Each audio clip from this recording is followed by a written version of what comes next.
ben süt tüketmeliyim, sağlıklı olmak için süt tüketmeliyim algısına kapılmanıza gerek yok. Çocukluk çağındaki inek sütü alerjileri eğer dikkat edilmezse ölümcül bile olabiliyor.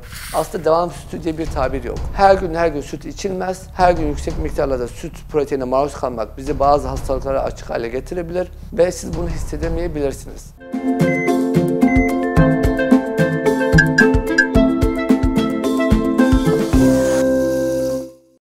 Muhammed Hocam hoş geldiniz. Hoş bulduk Kübra, nasılsın? İyiyim, siz nasılsınız? Teşekkür ederim, yine beraberiz. Aynen öyle, şekeri konuştuk, sağlıklı beslenmeyi konuştuk. Şimdi çok fazla soru gelen bir konuyu konuşmak istiyorum. Birazcık da böyle yorumların olabileceği bir konu, süt. Oldukça zor bir konu süt. Aynen. Birçok doktorun, birçok diyetisyenin, yani beslenme konusunda tecrübeli birçok kişinin girmek istemeyeceği bir alan. Ama konuşalım. Biz konuşalım hocam. Ya süt için neden zararlı diyorlar? Şimdi süt için zararlı denmesinin birçok nedeni var. Öncelikle süt nedir bunu söyleyelim. Süt içerisinde kazein ve whey protein dediğimiz bir çiğ proteinden oluşan ve ineğin veyahut da keçinin, koyunun yavrusu için memesinden hazırladığı bir ürün. Aslında yavrusunun beslenmesi için üretilen bir ürün. Sonuçta bir hayvan ürünü. Biz bu hayvan ürünü binlerce yıl boyunca beslenmemiz için kullanmışız. Fakat sonrasında özellikle Amerika'da da zaten dünyada bir şey olunca önce Amerika'da oluyor, sonra diğer dünya ülkeleri bunu takip ediyor. Son 20 yılda süt tüketimi %21 oranında azalmış durumda. Çünkü süte alternatif gıdalar oluşmaya başladı. Ama eskiden yoktu. Yani eskiden biz beslenmemizin büyük bir kısmını süt ve süt ürünlerinden karşılıyorduk. İnek sütüyle ilgili durum şu, 2 adet protein var içerisinde. Bu proteinler, bu inek sütleri işlendikçe o whey protein dediğimiz asıl alerjik kısım aslında arkada kalıyor. Bir de bunun işte kazein proteini var. Kazein proteini gerçekten büyük bir protein ve ince bağırsaklara sindirimi biraz zor. Ve insanların büyük bir kısmında içindeki şekere karşı, laktoza karşı bir intolerans var. Amerika'daki popülasyonun %65'inde, dünya genelindeki tüm popülasyonun yarısında laktoz intoleransı var. Laktoz nedir? Laktoz sütün içerisindeki şekerdir. Süt şekeri diyebiliriz. Glukoz artı galaktoz. 2 tane basit şekerin birleşmesiyle laktoz şekeri oluşuyor. Laktoz intoleransı denilmesi nedeni bu kişiler bunu sindirecek enzimleri yeterli düzeyde olmadığı için bakteriler bu ürünü kullanmaya başlar ve bağırsaklara anormal miktarda gaz birikir ve bağırsak problemleri, gaz problemleri ortaya çıkar. Laktoz intoleransı kimseyi öldürmez. Laktoz intoleransından kimse kronik bir hastalığa kapılmaz. Laktoz intoleransı sadece ve sadece şişkinlik ve bazı alerjik reaksiyonlar neden olabilir. Laktoz intoleransını biz çözebilir miyiz? Çözebiliriz. İçine laktaz enzimi ekleriz. Laktaz enzimi eklediğimizde de içindeki laktozlar tamamen parçalanır, glukoza ve galaktoza dönüşür. Hatta derler ya, işte laktoz intoleransı olanlar laktozsuz süt. O aslında içinden laktozu çıkarılmış süt değildir. O laktaz enzimi eklenmiş süttür. Hatta o sütler daha tatlıdır. Yani şu kahve içenlerin laktozsuz sütü sevmelerinin nedeni glukoza, galaktoza direkt dönüştüğü için, basit şekere direkt dönüştüğü için içtiğinizde çok daha tatlı bir tat alırsınız. Peki bu sağlık açısından ne şeyde oluyor? Laktozu tercih ederim, açık söylüyorum. Laktozu sindirebilen bir bireyse laktozu tercih ederim. Çünkü laktozun sindirimi bağırsaklarda başlar. Ama laktaz enzimi eklenmiş bir sütün sindirimi hem ağızda başlar hem de ağızda tat duyusu ciddi bir şekilde oluşmaya başlar. Tat duyusu oluştuğu için de bir nevi şeker ve şeker bağımlılığı süreci yine devam ediyor. Bu kazein proteini bazı insanlara alerjik reaksiyonlara neden olabiliyor. Özellikle bu çocukluk çağında başlıyor. Çocukluk çağındaki inek sütü alerjileri eğer dikkat edilmezse ölümcül bile olabiliyor. Özellikle 1 yaş altında inek sütü alerjisi oranı çocuklarda %7. %7 oranında, fakat bu yaş arttıkça alerji miktarı ciddi olarak azalıyor. Günde 1 bardak süt içebilirsiniz. Süt mükemmel bir fosfor, kalsiyum, çinko, potasyum kaynağıdır. Ve inanır mısın, doğadaki en iyi omega 3 kaynaklarından bir tanesidir. Ama inek sütü alerjisiyle ilgili, yani biz yetişkin yaşlarda ne kadar olduğunu bilmiyoruz. Çocukluk çağında %7 olduğunu söyledim. Çünkü 40 yaştan birisi süt içtiğinde şunu demez: süt içtim, alerjik reaksiyon gelişti. Bir anda böyle bir şey gelişmez. Aynen öyle. Yani süt ve süte bağlı alerjik reaksiyon, enflamasyon döngüsüne girdiğimizde hastalıklar yavaş yavaş ortaya çıkar. Ve bu 1 bardak sütle ortaya çıkmaz. Sütle ilgili benim buradaki temel kılavuzum bilimdir. Yani ben burada kişisel yorumlarımdan uzak durmaya çalışıyorum. Okuduğum yayınlarda inek sütü alerjisinin yetişkin çağlarda hastalıklar neden olması genellikle 600 mililitreden sonra başlıyor. Yani 2 ile 3 bardak süt içmiş birinde... Günlük tüketim miktarı mı bu? Evet, günlük tüketim miktarı. Günlük 2 ile 3 bardak süt içmiş birine süte bağlı hastalıkların ortaya çıkma ihtimali zayıf ama sürekli olarak sütle beslenen ve sürekli olarak yüksek miktarda süt içen birinde mutlaka bu alerjik reaksiyonlar bağlı hastalıklar ortaya çıkacaktır. Sütün farklı çeşitleri de oluyor zaten. İşte bitkisel sütler gibi. Şöyle, onlar aslında bir taklit. Yani mesela badem sütü var, Aynen, onları Hindistan soracaktım. cevizi sütü var, yulaf sütü var, soya sütü var. İnek sütüne karakter olarak en yakını soya sütü aslında. Benim ama en fazla hastalarım üzerinde de hani süt tüketmek istemiyorum, onun yerine başka bir şey kullanmak istiyorum diyenlerde en fazla tercih ettiğim badem sütü ve Hindistan cevizi sütü. Çünkü bunlar yağ oranı daha yüksek, şeker oranı daha düşük. Soya sütünde karbonhidrat oranı biraz daha yüksek. Yulaf sütünde karbonhidrat oranı biraz daha yüksek. Bunlar zaten nasıl üretiliyor bunlar? Distile suyla, bir nevi suyla işlenerek içerisindeki maddeler süt haline getiriliyor. Hiçbir zaman soya sütünü içerken soyadan aldığınız faydayı beklemeyin. Hiçbir zaman badem sütü içerken bademden alacağınız faydayı beklemeyin. Yani badem çok yüksek miktarda bir omega 3 kaynağıdır ama badem sütüne bu çok düşüktür. Suyla karıştırıldığı için mi birazcık Suyla da? karıştırıldığı için de süte dönüşmesi için gerekli ürünler, yani içerisindeki lif miktarı girmez süte. İçerisindeki yağların büyük bir kısmı girmez. Yani süte dönüşmesi için bu aslında süt dememek lazım. Bir nevi bunun sıvısı. Yani badem sıvısı diyebilirsiniz, badem suyu diyebilirsiniz. Ama beyaz renk olduğu için ve içine bazen kıvam artırıcılar da eklenebiliyor. Şuna dikkat etmek lazım. Piyasada olanlar var. Bu badem sütleri, Hindistan cevizi, soya sütleri tatlandırıcı katılabiliyor. Bu inek sütünde doğal tatlandırıcı vardır. Bunun adı laktozdur zaten. Bunu içerseniz bu tadı alırsınız. Ama diğerlerinin de bu tadı taklit etmesi için şeker eklenebiliyor. Kesinlikle onlardan uzak durulmalı. Şekersiz, katkısız, tatlandırıcısız olmalı. İşte tatlandırıcısız olunca da tadı olmayabiliyor. O zaman da çok iyi bir şekilde tüketilmeyebiliyor. Ama benim burada önerim özellikle yağ içeriği de yüksek olduğu için en önemlisi Hindistan cevizi sütü. Hindistan cevizi sütünün çünkü işlenmişliği daha azdır. Zaten Hindistan cevizinin hani rengi de beyaz. Rengi de beyaz olduğu için genellikle renklendirici de bulunmaz içinde. Ya bu ürünlerde de yine içerik okumaya dikkat etmek lazım. Badem sütü ve Hindistan cevizi sütü önerilebilecek sütler arasında hiçbir zaman normal sütün yerini tutmaz. İçerisindeki mineraller ve vitaminler bakımından. Ne kadar tüketilmeli peki? İşte atıyorum günde ben 1 litre badem sütü kullandım, her şeyde kullandım gibi bir şey oldu ya da Hindistan cevizi sütü zararlı diyebiliyor muyuz? Şimdi 1 litre Hindistan cevizi sütü tüketirseniz çok miktarda doymuş yağ almış olursunuz. Ama 1 litre soya sütü tüketirseniz çok miktarda karbonhidrat almış olursunuz. Yani tükettiğiniz şeye göre bunun riski de artabiliyor. 2 bardağa geçmemek lazım. Peki hocam birazcık da anne sütünü soracaktım. Anne sütü neden önemli? Anne sütünün etkileri neler gibi? Şimdi anne sütü aslında immünoglobülinler olsun, yağ oranı olsun, protein miktarı olsun inek sütüne oldukça yakın. Bunu söylemem lazım. Ama neden biz anne sütünden sürekli bahsediyoruz? İnek sütünü hani biraz daha sınırlandırmaya, kenara tutmaya çalışıyoruz. Anne sütünün immünoglobulin oranı çok yüksek. Çocukları doğal yoldan koruyor. Ve çocuklar henüz özellikle ilk 1-2 aydan sonra anneden geçen antikorların yavaş yavaş miktarı azalmaya başlar. Bir şekilde o mukoza dediğimiz bağırsaktan, ağızdan giren yoldan tüm akciğerler ve bağırsak sistemlerinin korunması lazım. Bunu en iyi koruyan şey anne sütüdür. Anne sütü en iyi ilaçlardan bir tanesidir. Hatta eskiden ilk anne sütünün ilk çıktığı o kolostrum denilen madde atılırmış. Hani ilk anne sütü biraz daha yoğun kıvamlı bir süttür. Hani çocuğa verilmezmiş. Aslında bu en yoğun immünoglobulin yani en yoğun koruyucu antikor içeren anne sütü kısmı. Ve bunu kesinlikle atılmaması, bebeğin doğar doğmaz direkt anne sütüyle beslenmesi gerekiyor. Anne sütünün tarifi yani tarifsiz, eşsiz bir faydalı bir içecek çocuklar için ve ilk 6 ay biz anne sütünden başka bir şeyle beslenmesini istemiyoruz. Bazen ilk birkaç gün özellikle prematüre ise yani erken doğmuş bir çocuksa, sezaryenle doğmuş bir çocuksa anne sütü yeterli miktarda üretilemeyebiliyor. Ama bu konuda yani hemen ümitsiz olmamak gerekiyor. Mutlaka sütün devamı gelecektir. Anne sütünü alternatifi yok. Özellikle ilk 6 ay boyunca. İlk 6 ay çocuğa anne sütünden başka hiçbir şey verilmez. Çünkü çocuk bütün antikorlarını, besleyici her şeyi sadece anneden alır. Ve annenin içtiği, yediği her şey bu şekilde çocuğa da geçer. İyi ve kaliteli bir anne sütü için iyi ve kaliteli bir şekilde beslenmelidir anneler. Peki çocuk devam sütleri sağlıklı oluyor mu? Anne sütü gelmedi, ememedi onu ve ek şeye başladılar gıdaya. Şimdi devam sütlerini kesinlikle ilk 6 aydan önce önermiyoruz. Yani devam sütü şöyle bir şey değil. İşte anne sütü gelmedi, hadi çocuğa bunu vereyim. Aslında devam sütü diye bir tabir yok. Piyasada Evet, yine bir bilinen. yerlere dokunmaya başlayacağım, öyle Evet. gözüküyor.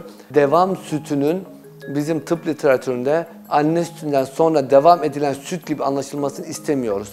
Devam sütü yanlış bir tabirdir ve kullanılmamalıdır. Devam sütten üzerine çocuk fotoğrafı konulmamalıdır. Devam sütten üzerine işte anne sütünden sonraki en besleyici süt gibi ibareler yapıştırılmamalıdır. Devam sütleri bir süttür, inek sütüdür. Ve anne sütünün hiçbir zaman yerini tutmaz.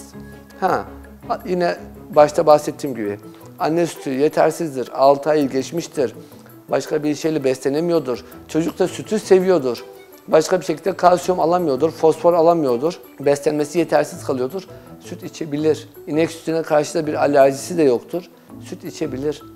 Yani bu kadar kısıtlayıcı olmaya gerek yok ama miktar olarak sınırlandırmak lazım. Peki devam sütü nedir? Devam sütü aslında şu, yani inek sütü yine bir şekilde anne sütünden sonra inek sütüne geçmiş bir çocukta inek sütünde bazı vitaminlerin oranı biraz daha düşüktür anne sütüne göre. Mesela inek sütünde yeterince D vitamini yoktur. Aslında güzel bir miktar D vitamini vardır ama her ineğin yani topraktan beslenmesi gerektiği için, otla beslenmesi gerektiği için tahılla beslenmiş, işlenmiş ürünlerle, işlenmiş tahıllarla beslenmiş bir ineğin sütünde yeterince D vitamini yoktur. Yeterince omega 3 yoktur. Yeterince mineral yoktur. İşte fabrikasyon sisteminde bu maddeler buna eklenerek çinko gibi, D vitamini gibi, yani ha bunlar ağızdan vermişsiniz, ha süte ekleyip vermişsiniz. Evet. Yani bunu sütle maskelemeye gerek yok. Bunu demeye çalışıyorum. Çocuğun D vitamini eksiği varsa D vitamininin bazı damla formları var. Hani bunları bir şekilde çocuğa vereceksiniz zaten. Yani ben tek D vitamini buradan alıyorum gibi düşünmeyin. Ben tek çinkoyu devam sütünden alıyorum gibi düşünmeyin. Devam sütü de çocukların mutlaka tüketmesi gereken bir içecek değildir. Hatta piyasadaki birçok devam sütünde çocukların rahatça tüketmesi için şeker var. Anne bilmez bile. Gider market ürününde üzerinde çocuk fotoğrafı olan 6 yaştan sonra bir de yukarı doğru bir ok işareti. 6 yaşını mı pardon 6 ayı mı geçti? Bak bu sütü alıyorsun hemen çocuğuna güzel bir şekilde besliyorsun. Mineral de var, vitamin de var ama içinde şeker de var. Ama inek sütü birçok çocuk için alerjen olabilir. Alerjik reaksiyonlar neden olabilir? Laktoz intoleransı olabilir. Çocuk o sütü içtiği için karnı ağrıyabilir. Ve anne bunu bilemez. Evet, 6 aydan sonra belki de hani bebek rahatsız içtiği süttendir. Kesinlikle öyle. Ve annelerin aklına gelmiyor genellikle. Süt olduğu için. Süt hani sanki çok doğal bir şey. Çocuğun beslenmesine çok rahat bir şekilde yer edebilecek bir şeymiş gibi. Yani şunu demeye çalışıyorum. Devam sütleri de yine bizim olmazsa olmazımız değil. Hatta devam sütlerinin birçoğunun içinde şeker var. Özellikle şekerli olanların tüketilmesini önermiyoruz. Ama arada bir bardak, bir biberon çocuklara verilebilir. İçerisindeki şeker miktarı 0 olmalı. İşte eklenmiş şeker miktarından bahsediyorum. Sütten gelen bir şeker zaten var. Laktoz zaten bir şeker. Ama ek olarak şeker eklenmemiş olması gerekiyor. Hocam bir de şeyi merak ediyorum. Benim de çok sevdiğim peynir çeşitleri. Peynir dost mu düşman mı? Sonuçta hani sütten kullanılıyor, işte lor var, kaşar var, beyaz peynir var. Yani çok fazla çeşitlendiriyor, tuzlusu. Siz peynirle ilgili ne söylersiniz? Peynir mükemmel bir dosttur. Peynir kalp dostudur. Dediğim gibi hani etik kaygılarınız varsa onu bu konuşmanın dışında tutuyoruz. O şu anki kapsamımızda değil. Ama peynir insanın günlük alması gereken protein, karbonhidrat ve yağ oranını çok dengeli bir şekilde içinde bulunduran bir gıdadır. Kahvaltıda başka hiçbir şey yemeseniz bile sadece biraz peynir, biraz yumurta yeseniz o sizi en az 6-8 saat boyunca tok tutacaktır. Peynir mükemmel bir gıdadır. Yağ oranı yüksektir. Özellikle doymuş yağ oranı da yüksektir. Ama bunlar vücutta direkt yağa dönüşmez, yağ üretimini baskılarlar. İyi huylu HDL kolesterolü artırır. Yüksek yağlı peynirden beslenmek LDL kolesterolü artırır. Ama LDL kolesterol dediğimiz kötü kolesterolün de iki formu var. Küçük yoğun olanlar var, bir de büyük hafif olanlar var. O küçük yoğun olanlar kalp damar hastalığı riskini arttırıyor. Peynir tüketimi, doymuş yağlı, sağlıklı doymuş yağlardan zengin beslenme, küçük LDL'leri, o küçük yoğun LDL partiküllerini büyütüp hafifleştiriyor. Yani köpüksü hale getiriyor. Yani sağlıklı hale getiriyor. LDL yükselebilir. Sağlıklı beslenmeye mi geçtiniz? Doymuş yağlarla beslendiniz. LDL kolesterol yükselecektir. Bu değil problem bizim için. LDL'nin formu önemli. Yani sağlıklı beslenmeye geçtiyseniz LDL'nizi dert etmeyin demeye çalışıyorum. Önemli olan nasıl beslendiniz? Kötü besleniyorsunuz, sigara içiyorsunuz, LDL'niz de yüksek, problem var demektir. Ama tek başına peynir tüketimi yüzünden, yumurta tüketimi yüzünden LDL yükseliyorsa bırakın yükselsin. Ama kalp damar hastasıysa onlar için önerilerimiz ayrı. Sağlıklı bir insandan bahsediyorum burada. Peynir tüketilmesi gereken ve yani gerçekten benim önerdiğim, hastalarıma da önerdiğim yiyeceklerden bir tanesi. Hele lor. Lorun yağ içeriği de, özellikle sporcular için söylüyorum bunu. Yağ içeriği de düşük, protein oranı yüksektir. Mükemmel bir gıdadır. Tuzlu tuzsuz olması fark etmez. Burada şöyle bir durum var. İşlenmiş peynir ürünleri var artık günümüzde. Etiket okumayı alışkanlık haline getirmemiz lazım. Arkasını çevirdiğimizde eritme peynir mi? Yani bunların emülsifiye edici tuzlarla işlem görmüş mü? Emülsifiye edici, emülsifiye demek çöktürmek. Yani bir şekilde bu emülsifikasyona uğramış peynirler neden yapılıyor bunu söyleyeyim. Piyasada bazı peynirlerin tarihi geçiyor. Yani gittiniz bir peynir almak istediniz. Diyelim ki ezine peyniri ya da başka bir peynir, hani yağlı bir peynir almak istediniz. Bunların zamanı geçti. Bunların yani zamanı geçmek üzere ya da satılmadı. Bir şekilde bunların tekrar kullanılması lazım. İçerisindeki proteini, yağların bir şekilde kullanılması lazım. Emülsifiye edici tuzlarla bunlar tekrar işleniyorlar. Eritme peynir gibi, krem peynir gibi, toz peyniri gibi, üçgen peynir gibi değişik isimler adı altında tekrar piyasaya sürülüyorlar. Yani orada sınırsız bir döngüye giriyor artık peynir. Biz bu işlenmiş gıdaları sevmiyoruz. Tuzlarla işlenmiş peynir, bakın normal tuz demiyorum. Emülsifiye edici tuzlar diyorum. Arka kısmını çevirmeniz yeterli. Etiket okuma alışkanlık haline getirmeliyiz. Çevirdik. Ön kısmına peynir yazıyor değil mi? Mesela şöyle yazıyor. İşte bahçemden. Yani böyle değişik isimler. İşte mükemmel tostlarınız için işte kaşar görünümlü paket, aynen kaşar peyniri ama paketi. Ama dikkatli okuyunca eriyen peynir. Evet, eritme peyniri yazıyor. Yani tuzlarla işlenmiş aslında bir tost peyniri. Gidersiniz markete tost peyniri daha ucuzdur zaten. Hemen yanında kaşar peyniri. Yani 1 kilogram kaşar peyniri için 11 kilogram süt kullanılması lazım. Ya tost peynirine bakıyorsunuz, yani daha ucuza geliyor. Hem sütten işleyip, yani bir emek sarf edip tost peynir haline getireceksiniz. Yani peynir haline getireceksiniz, hem de daha ucuza gidecek. Neden? Çünkü o aslında tekrar işlenmiş bir peynir demek. Ve siz tadıyla ayırt edemezsiniz. İşte ne diyorlar? Bunu tosta ekliyorsunuz. Dışarıda yediğiniz tostların hepsinde tost peyniri var. Bakın bunu net söylüyorum. Hiçbir kafeterya, hiçbir restoran yani aynı tadı vermesine rağmen gidip kaşar peyniri koymaz. Tost peyniri de gayet güzel uzar, gayet güzel kaşar tadı verir. Çünkü işlenmiş bir gıdadır ve siz hiçbir şey anlayamazsınız. O yüzden arka yüzü çevirip içeri okumak lazım. Okumak önemli. Peki hocam hiç süt ürünü tüketmezsek ne olur? Hiçbir şey olmaz. Tüketmeyebiliriz. Hiçbir şey olmaz mı gerçekten? Açık söyleyeyim, en son ne zaman süt tüketimi hatırlamıyorum. Yoğurt tüketirim. Kahvaltılarımın vazgeçilmezidir peynir. Yağ, tereyağı vazgeçilmezimdir.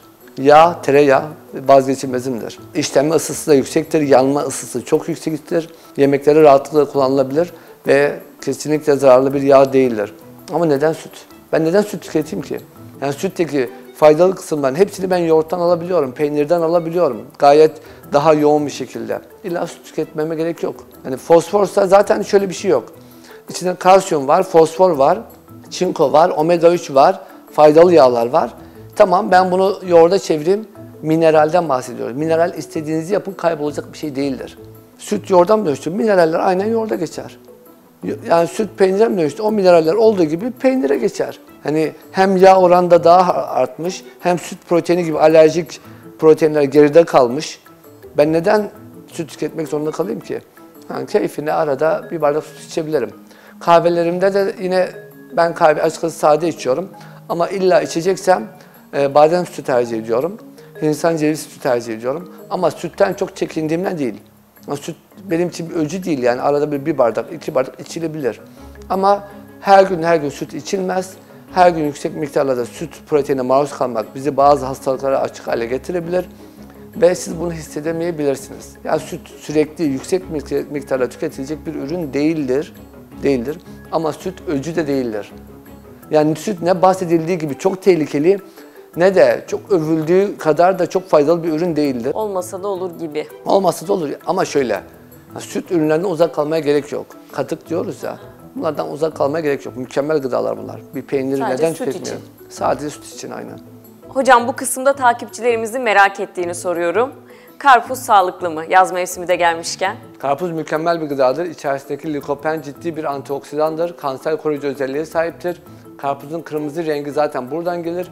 Ama karpuz günde 2 dilimden fazla tüketilmemeli. O zaman içerisindeki şeker miktarı vücutta kan şekerini yükseltebilir. Bu sefer başımıza bela olabilir. Karpuz çok sağlıklıdır ama 2 dilimi geçmemeli. Çay mı yoksa kahveyi mi tavsiye edersiniz? İkisini de tavsiye ederim. İkisi de gayet sağlıklı içeceklerdir. Yeşil çayı da ayrıca tavsiye ederim. Ama en sağlıklısı hangisidir diye soracak olursanız benim favorim kahve. Çünkü günde 2 kupa kahvenin karaciğer kanserinden tutun da kalp damar hastalığına kadar ciddi faydaları var. Ama bundan yan etkisi nedir? Çarpıntı yapabilir. O yüzden dozunu eğer ki çarpıntı yapıyorsa düşük tutmakta fayda var. Sütten de bahsetmişken ve yine yaz ayındayken dondurma yemek zararlı mı? Dondurma aslında tek başına zararlı bir ürün değil ama içerisinde şeker var. Sürekli dondurma tüketimi, yüksek miktarda şeker alımı bu sefer kan şekeri dalgalanmalarına ve şeker bağımlılığına neden olabilir. Ama arada bir dondurma tüketmekten kimseye zarar gelmez. Ama doğal dondurma olmalı, sütlü buz olmamalı, içerisinde renklendirici olmamalı ve mümkünse şurup yerine en azından bari şeker kullanılmalı diyebilirim. Verdiğiniz bilgiler için teşekkür ediyoruz. Teşekkür ederim. Ben süt tüketmeliyim, sağlıklı olmak için süt tüketmeliyim algısına kapılmanıza gerek yok. Çocukluk çağındaki inek sütü alerjisi